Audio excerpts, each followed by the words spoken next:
We're just moving from trilogy to trilogy on this channel, it seems. Today we are looking at the Atelier Ryza Trilogy, specifically the DX versions of these games, even more specifically the PC Steam versions. Koei Tecmo kindly sent me some code so I can review the games along with a few Ryza goodies, which are pretty fun. You can see them here.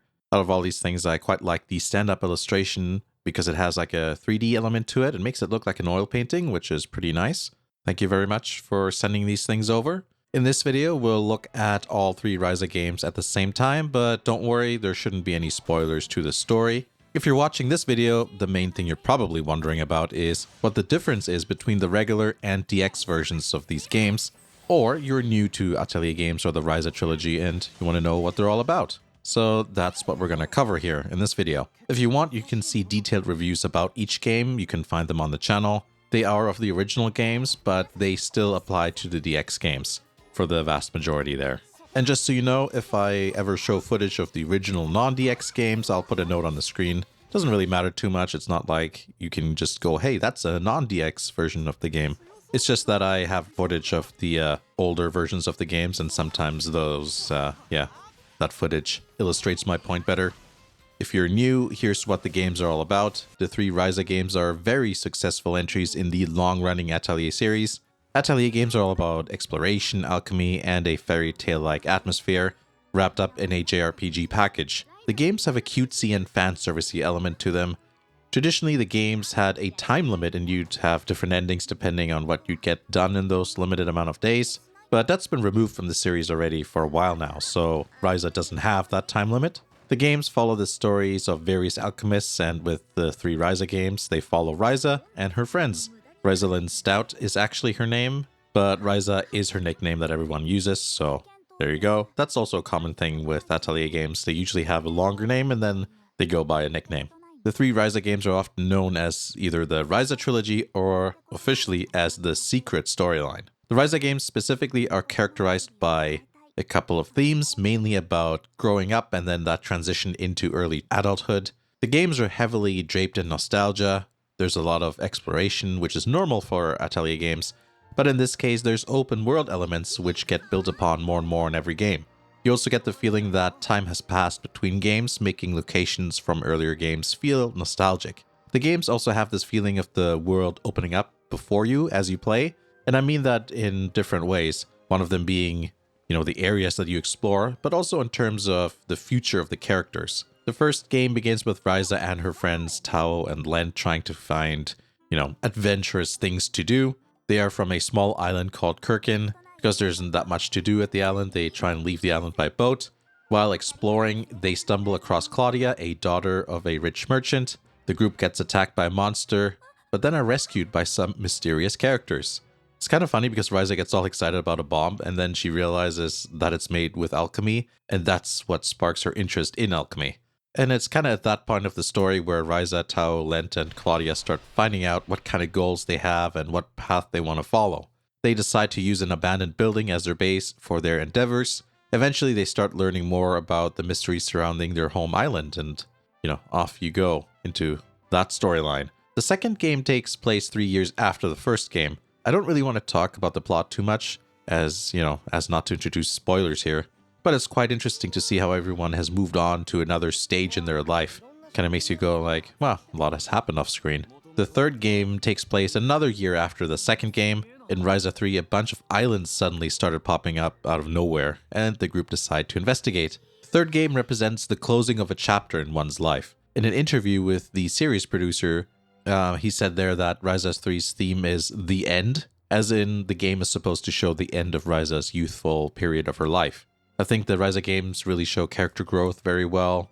If you get into the story, you can really feel nostalgic about what a group of troublemakers they all were in the beginning of the first game. And depending on your age or where you're at in your life, it can make you reflect on your own life a little bit. Let's talk about general gameplay. For the most part, the games play about the same, but there are changes and tweaks here and there. But essentially, it's a real-time AP-based fighting system.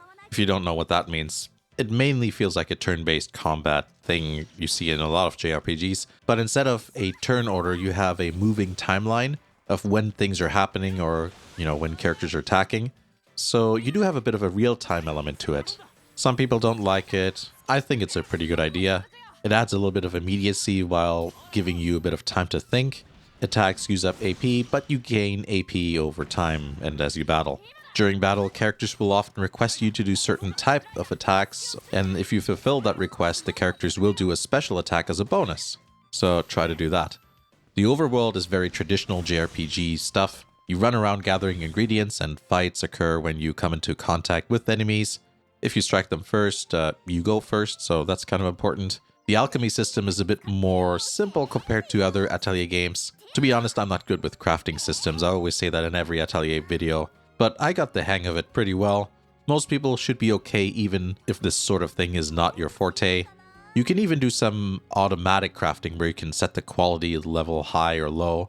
And then, yeah, you don't have to go through everything yourself, but of course, it means you can't tweak it specifically to how you want to do things.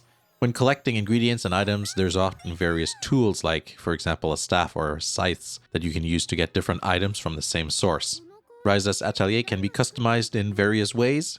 I think the Ryza games are the first Atelier games where such customization is even a thing. You can see that evolve across the 3 games, and then Atelier Yumiya, the game after that, takes that into another level, which I haven't played, by the way. I wouldn't mind, I don't know, getting a review copy of that. Anyways, the second game introduces swimming, which is kind of a big deal. It opens up a lot of new exploration possibilities, and you can also ride a mount so that, you can get around quicker. The third game becomes even more open world. Now, it's not like it's a totally free roam game.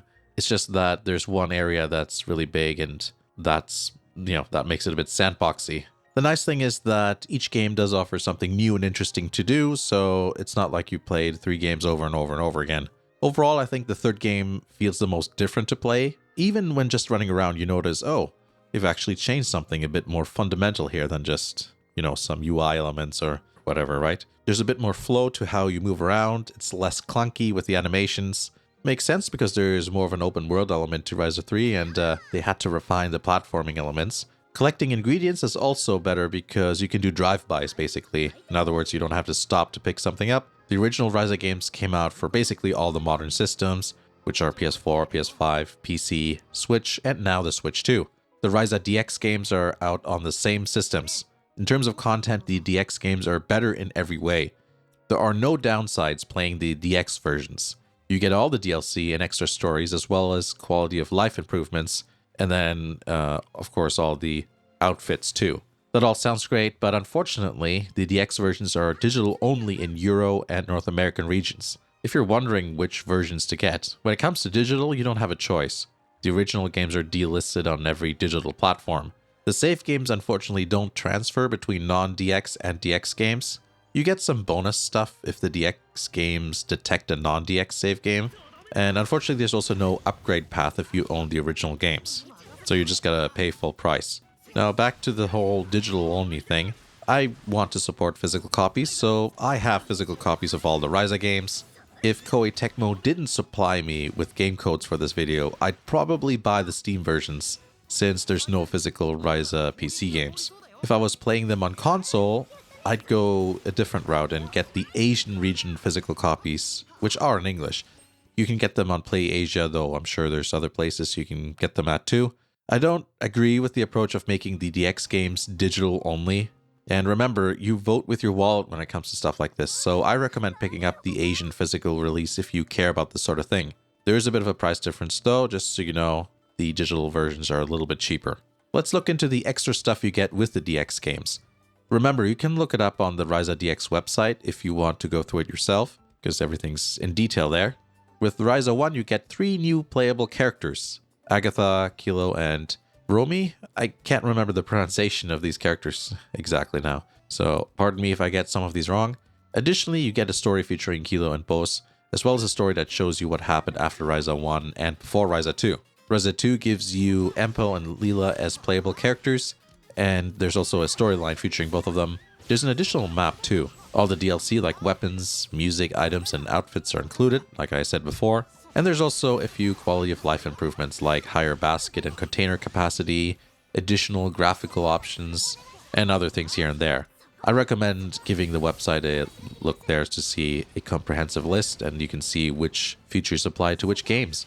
Now onto the graphics. Direct graphical comparisons aren't going to be possible in my case because I have the original games on different platforms, while the DX games I have all on PC.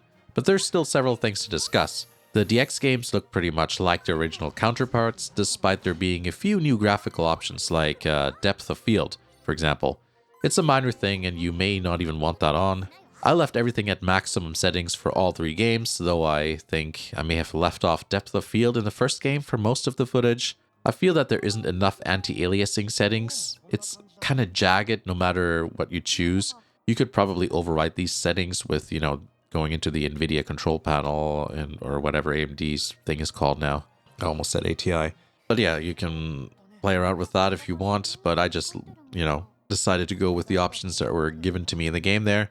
Each game has noticeable improvements in every department when it comes to graphics, from environments, animations to the UI. Going from Ryza 1 to 2, you notice way nicer water because you can swim now, hence there's more detail. The capital city and the other new environments all look nicer than the stuff we saw in the past as well. Ryza 3 feels the most overhauled. You can see the animations are better when running around, the environments are more elaborate, and I've also noticed that the fights are more cinematic and exciting looking. But then there's instances where Ryza 2 gets some of the details a bit better, like occasionally it'll have nicer looking water and the lighting is a bit better. Fanservice, I think, peaked in the second game. The wet clothing effect is stronger, there's better camera angles both in certain gameplay situations as well as victory poses. Physics still exist, but clothes don't flutter around as much in the third game. But yeah, that's the Atelier Ryza DX Trilogy. Overall, in terms of what you get over the originals, the DX versions are great. There is no downsides in terms of gameplay with going with the DX versions. My only complaints are the lack of physical releases outside of Asia, though you can thankfully import them in English. The fact that there's no upgrade option for people who have the original games is kind of a bummer, and of course also the whole thing that the DX games don't allow you to transfer your old save games. I feel like that's, that wouldn't be so hard to do because the storylines are all the same. Surely they could have made it transferable. Anyways, I hope that video was helpful and interesting. Thanks for watching, and I'll see you again in the next video.